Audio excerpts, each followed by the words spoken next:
Hey guys, welcome back to the channel. Thank you for liking, subscribing. So today we're going to be installing a remote starter on a 2024 4Runner. This is not a factory one, it's one of the aftermarket ones. I'll show you guys. Basically, it's all plug and play in the car, so you don't have to cut any wires, splice any wires, put the wires together, nothing. It's plug and play, goes into the ECU box, runs the wire over to the other side of the driver's side, and you get it connected. The main pieces that you're going to open up on the inside is you're going to open up on the passenger side glove box. You're going to open up some of these areas down here to run the wires through, and you're going to open up on that side to connect it on the starter side. In the engine, what you need to do is disconnect the negative terminal. So you're going to disconnect this. Before you do anything, you're going to disconnect the negative terminal.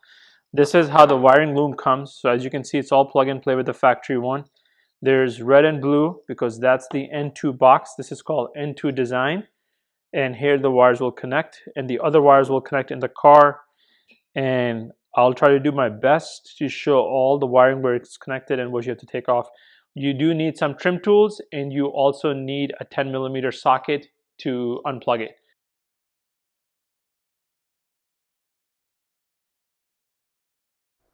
So once you have unplugged the battery, what you need to do is open up the sill plate. They are just tabs, pull hard, it comes out. On the side kick panel, pull out and then pull the tab out of the corner so it comes off and you can pull the tab off. Once you have the tab off, you need to get this smaller piece, which is the center console. There are two tabs and a push. Pull in like I'm showing in here and it comes off. Once that comes off, you can access the middle panel by the temperature knob. Pull it from the top and then it slides up, out and above, and it comes right off. Underneath there will be a 10mm socket that you have to unplug, and there's two more 10mm sockets on the bottom of the drawers, and then in here you have three of them. Just push the covers down and unscrew the 10mm bolts. Okay, in order to take your glove box and everything off, so obviously you have three screws in here, 1, 2, 3 that you saw me doing earlier. But also underneath there are one here and one on this side. In order to get this, what you need to do is you need to remove the knee airbag, which is hooked on by hooks, to expose the screws underneath it. I ended up going in the wall and taking this one off, but then I found out later there are more screws. So technically there are 6 screws, not 3 screws. Older 4Runners, I think like maybe 2020s, 2019s, 2021s might have 3, but there are more screws on the bottom that goes underneath here and underneath here to take it off. So in order to get this off, you will have 3 inside and 2 underneath to take off. Okay, so on the driver's side, what we're going to do is we're going to remove the sill plate down here. We're going to remove this just like the other side, and then that's going to expose a screw back here, and there's a screw back here.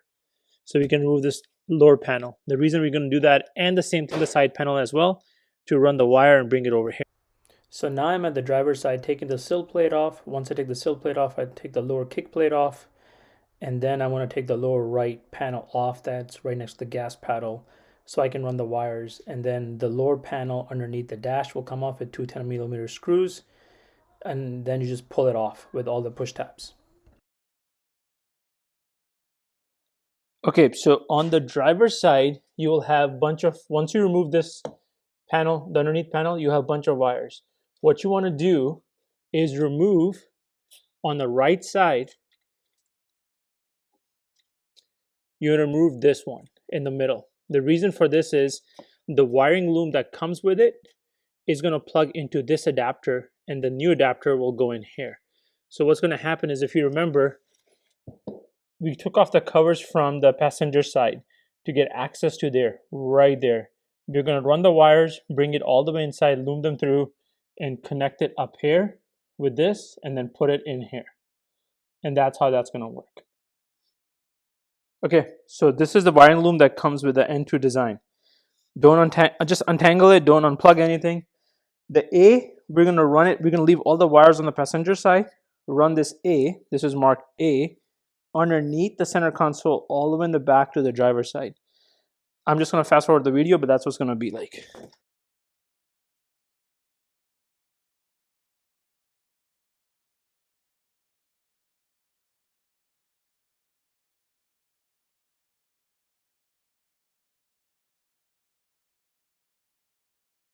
Okay, so we ran the wire, the A wire over, attached it on the driver's side. Now if you come back to the passenger side, this is your blower motor or fan motor. To the left of it, right by the center console, behind this ECU, you see these black wires or black box that has a bunch of wires going into it. All you're gonna do is remove the very top right one, top right, not left. Once you do that, you have these B connectors that comes with them, with the directions. So B will go right here, like this. Clicked. This is gonna get put right in here.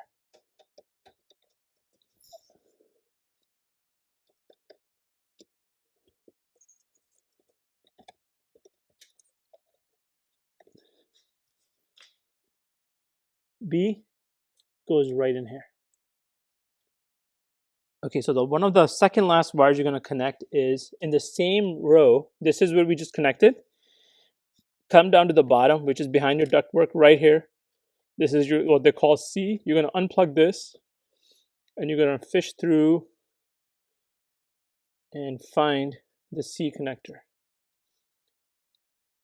And you're gonna connect C in here, like this. And then this end will go inside here.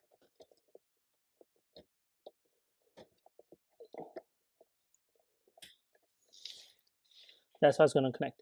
And then you're going to fish all the wires right behind it. Okay, so once the C was connected right here, I pushed all the wires behind the air duct.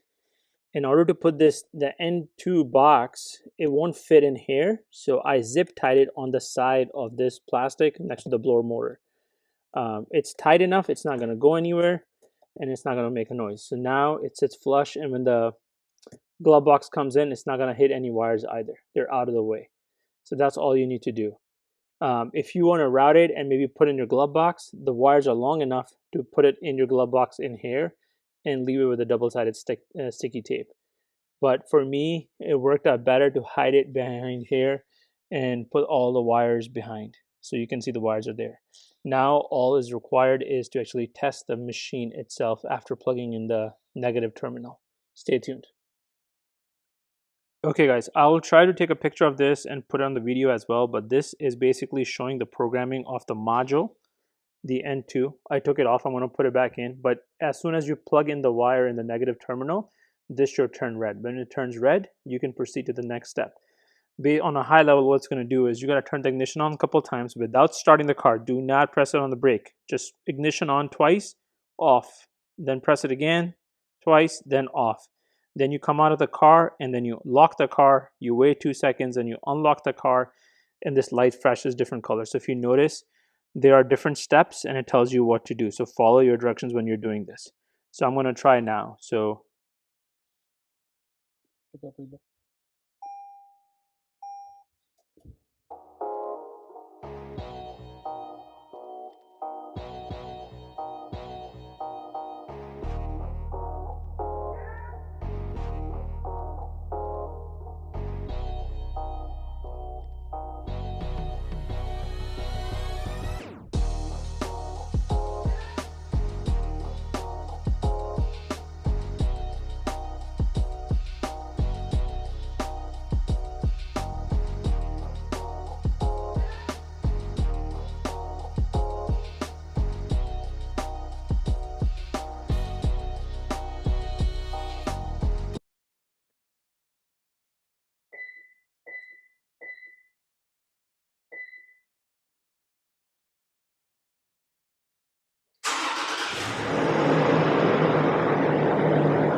I'm doing now is tucking the box, the N2 design box back in, zip tying it, and then basically what I'm going to do is put all the wires, attach all the wires back in, put the glove box back in. Once I have the glove box in, I'm going to screw in all the 5 screws. There are 2 at the bottom which are hidden. They're the 2 that are going to go on the side, and then attaching the leg or knee airbag at the moment. They're all push tabs. And once you push it in, there are 2 screws on top of that airbag as well that go in. So make sure you put those screws back in. You don't need to over tighten them. They just need to be semi-decent in there. And then once you do that, you're going to tighten in the 3 screws in the glove box. These are the pointy screws with the Phillips head in the front. So make sure you only put those back in. Once you tighten all 3, you can put the caps on it and it'll be done. Then come in and install the screw, 10mm screw in the middle, and then attach your control panel, and then push the panel back in. It'll work. Always have to attach the left panel first, then the right panel. And then now I'm attaching the kick panel on the bottom and the side 2 panels from the left and right, and the slit plate, and you should be done. Thank you guys for watching, subscribing, and following. Thank you.